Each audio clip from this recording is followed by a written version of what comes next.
Good evening. आज की video में हम समझेंगे empirical formula and molecular formula. तो लास्ट वीडियो में हमने परसेंटेज कंपोजिशन की बात की थी।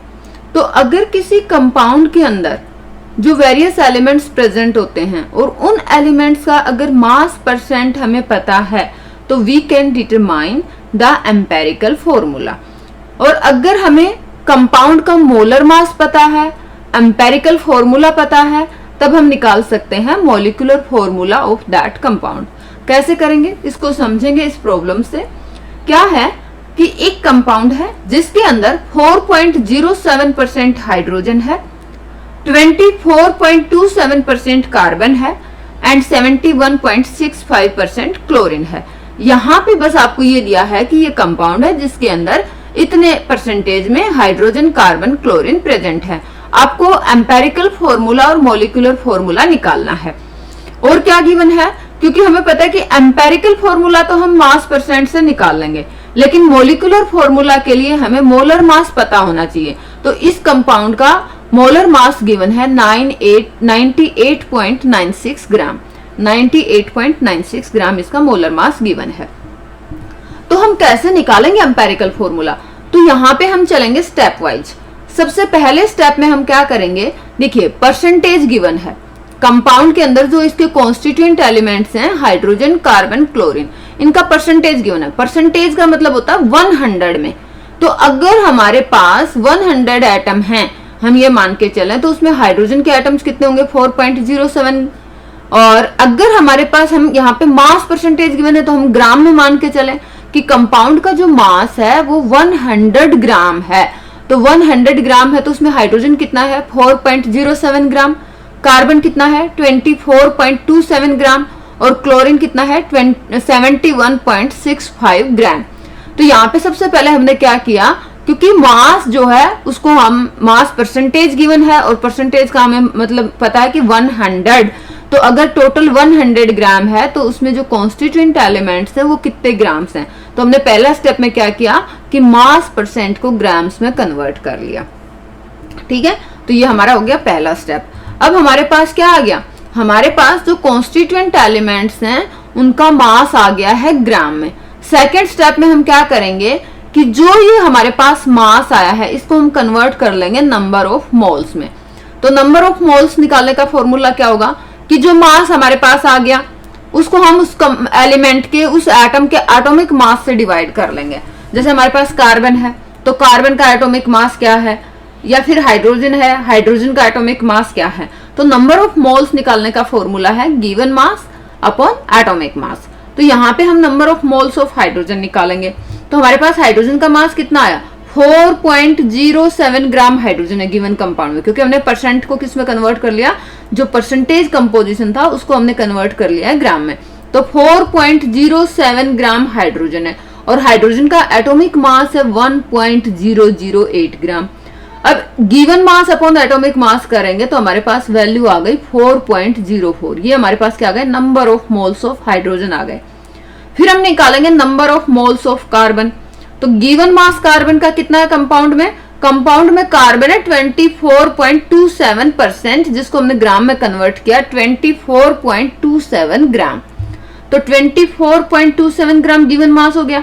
एटॉमिक मास कार्बन का कितना है 12.01। सॉरी ये मिस्टेक हुआ है, यस ये हो गया कि given mass upon molar mass या एटॉमिक मास कार्बन का है 12.01 ग्राम। अब यहाँ पे जब इसकी रेशियो हम देखेंगे तो हमारे पास वैल्यू क्या आ गई 2.021। थर्ड हम देखते हैं mass of chlorine, sorry number of moles of chlorine निकालेंगे। तो number of moles of chlorine के लिए given mass of chlorine divide by atomic mass of chlorine. तो गिवन मास कितना है कंपाउंड में 71.65 ग्राम क्लोरीन। तो 71.65 ग्राम को एटॉमिक मास ऑफ क्लोरीन से डिवाइड करेंगे, दैट इज 35.453। हमारे पास वैल्यू आ गई 2.021। अब हम आते हैं थर्ड स्टेप पे। थर्ड स्टेप में हम क्या करेंगे, जो हमारे पास नंबर ऑफ मोल्स आए हैं इनको डिवाइड करेंगे by the smallest number amongst them. समझते हैं कैसे। ये हमारे पास नंबर ऑफ मोल्स आ गए, तो इसमें स्मॉलेस्ट नंबर जैसे इन दोनों में ही इक्वल है, तो स्मॉलेस्ट नंबर है 2.021। तो इन सभी वैल्यूज को 2.021 से डिवाइड कर देंगे। अभी देखते हैं कैसे। जैसे यहाँ पे है 4.04, स्मॉलेस्ट नंबर क्या है 2.021, वैल्यू कितनी आ गई 2 आ गई। यहाँ पे 2.021 को 2.021 से डिवाइड करेंगे, यहाँ पे वैल्यू आ गई 1, और यहाँ पे फिर से 2.021 को डिवाइड करेंगे 2.021 से, वैल्यू आ गई 1। तो ये हमारे पास जो नंबर ऑफ मोल्स आए थे, ये जो नंबर ऑफ मोल्स थे, इनको हमने सिंपलेस्ट रेशियो में कन्वर्ट कर लिया। तो जो सबसे छोटी वैल्यू आती है, कम वैल्यू आती है, उससे हम सभी नंबर्स को डिवाइड कर लेते हैं। अब ये तो हमारे पास आ गए होल नंबर। अगर यहाँ पे अगर हमारे पास कोई फ्रैक्शन आ जाता, तो फ्रैक्शन को हम ऐसे किसी नंबर से मल्टीप्लाई कर लेते, सभी को इक्वली उस नंबर से मल्टीप्लाई कर लेते। मान लो कहीं पे 1.5 आ जाता, 1.5 आ जाता, तो हम क्या करते, सभी नंबर को 2 से मल्टीप्लाई कर देते ताकि हमारे पास एक होल नंबर आ जाए। लेकिन इस एग्जाम्पल में हमारे पास सभी के सभी होल नंबर है, तो यहाँ पे हमें फर्दर कुछ करने की जरूरत नहीं है। तो स्टेप 3 में हमारा जो स्मॉलेस्ट वैल्यू था दैट इज 2.021, तो सभी वैल्यू को हमने 2.021 से डिवाइड किया, तो हमारे पास हाइड्रोजन, कार्बन और क्लोरीन के लिए रेशियो क्या आ गई 2:1:1। अब यहाँ पे क्योंकि ये हमने समझ लिया कि अगर रेशियो अगर होल नंबर नहीं होगी तो हम इनको कन्वर्ट कर देंगे होल नंबर में by multiplying by the suitable coefficient. But यहाँ इस केस में हमारे पास क्योंकि हाइड्रोजन 2 है, कार्बन 1 है, क्लोरीन 1 है, तो हमारे पास होल रेशियो है, होल नंबर रेशियो है। तो अब हम क्या करेंगे, अब हम लिखेंगे एम्पेरिकल फॉर्मूला। एम्पेरिकल फॉर्मूला कैसे लिखेंगे कि हमारे पास कार्बन, हाइड्रोजन और क्लोरीन 3 एलिमेंट हैं, तो इन एलिमेंट्स का हम सिंबल लिखेंगे और सिंबल के नीचे as a subscript right side subscript लिखेंगे डाउन, राइट साइड सबस्क्रिप्ट लिखेंगे और वो हम लिखेंगे कि कितने नंबर प्रेजेंट हैं। यहाँ पे जो हमने नंबर ऑफ मोल्स निकाले थे वो लिखेंगे। तो यहाँ पे हमने क्या क्या सिंबल लिख लिया, कार्बन का, हाइड्रोजन का और क्लोरीन का।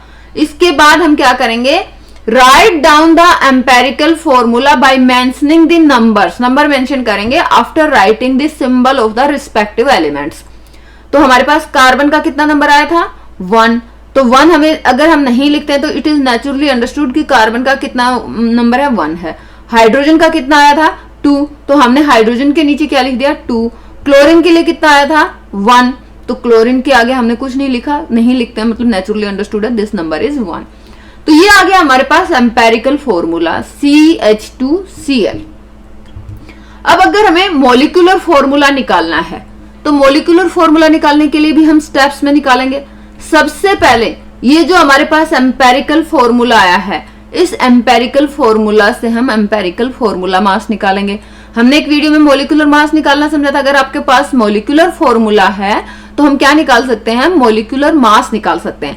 बट यहाँ पे हमारे पास एम्पेरिकल फॉर्मूला है, तो सेम वे से हम क्या निकालेंगे, एम्पेरिकल फॉर्मूला मास। तो पहले स्टेप में हम क्या करेंगे, we will calculate the empirical formula mass by adding the atomic masses of various atoms present in the empirical formula. That is the same way we have calculated the molecular mass.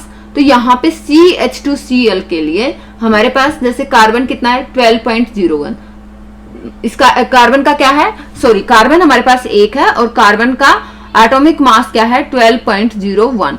तो हमें 1 से multiply करने की जरूरत नहीं है क्योंकि करेंगे तो भी सेम वैल्यू आएगी। प्लस हाइड्रोजन का नंबर कितना है 2 और हाइड्रोजन का मास कितना है 1.008, तो 2 को मल्टीप्लाई कर दिया 1.008 से। प्लस क्लोरीन का मास कितना है 35.453, क्योंकि क्लोरीन एक ही है तो 1 से मल्टीप्लाई करने की जरूरत नहीं है। अब ये वैल्यू आ जाएगी, इसमें हमने ये ऐड कर दिया और ये ऐड कर दिया, टोटल वैल्यू हमारे पास आ गई 49.48 ग्राम। ये क्या आ गया हमारे पास, empirical formula mass for CH2Cl। क्या वैल्यू आ गई 49.48 ग्राम। अब मोलर मास गिवन है, हमने क्या बताया, हमने एम्पेरिकल फॉर्मूला निकाला जो गिवन परसेंटेज कंपोजिशन था उससे। अब अगर हमें मोलर मास गिवन है तो हम मॉलिक्यूलर फॉर्मूला निकाल सकते हैं। कैसे, सबसे पहले हम क्या करेंगे, जो मोलर मास गिवन है उसको हम डिवाइड कर देंगे बाई एम्पेरिकल फॉर्मूला मास से, तो हमारे पास एक n वैल्यू आ जाएगी। मतलब इसको आप XYZ कुछ भी बोल सकते हैं, बट हमारे पास अगर हम यहाँ पे n वैल्यू लिखते हैं कि मोलर मास को हमने एम्पेरिकल फॉर्मूला मास से डिवाइड कर दिया। मोलर मास कंपाउंड का गिवन है 98.96 ग्राम, ये क्वेश्चन में आपको गिवन है। एम्पेरिकल फॉर्मूला मास हमारे पास कितना गया 49.48 ग्राम। तो हमने क्या किया, मोलर मास को एम्पेरिकल फॉर्मूला मास से डिवाइड कर दिया, ये वैल्यू आ गई हमारे पास 2। तो ये जो n वैल्यू आई है, इस n वैल्यू को अगर हम एम्पेरिकल फॉर्मूला से मल्टीप्लाई कर देते हैं तो we get the molecular formula. तो मॉलिक्यूलर फॉर्मूला का हमारे पास ये मॉलिक्यूलर फॉर्मूला के लिए हमारे पास ये एक फॉर्मूला आ गया कि एम्पेरिकल फॉर्मूला को मल्टीप्लाई कर देंगे n से। तो एम्पेरिकल फॉर्मूला हमारे पास यहाँ पे क्या है, CH2Cl, n की वैल्यू क्या आई 2। तो मतलब हर एक जो हमारे पास एलिमेंट है उसको 2 से मल्टीप्लाई करेंगे। तो यहाँ पे कार्बन इसमें 1 था, 2 से मल्टीप्लाई करेंगे तो कार्बन हो गया 2। हाइड्रोजन एम्पेरिकल फॉर्मूला में 2 था, इसको 2 से मल्टीप्लाई किया तो हाइड्रोजन हो गया 4, और क्लोरीन को 2 से मल्टीप्लाई किया क्योंकि इधर 1 था तो क्लोरीन हो गया 2। तो हमारे पास मोलिकुलर फॉर्मूला क्या हो गया, C2H4Cl2। This is the molecular formula. जो हमें क्वेश्चन दिया है उससे हमने सबसे पहले एम्पेरिकल फॉर्मूला निकाला जो कि मास परसेंटेज कंपोजिशन दी थी।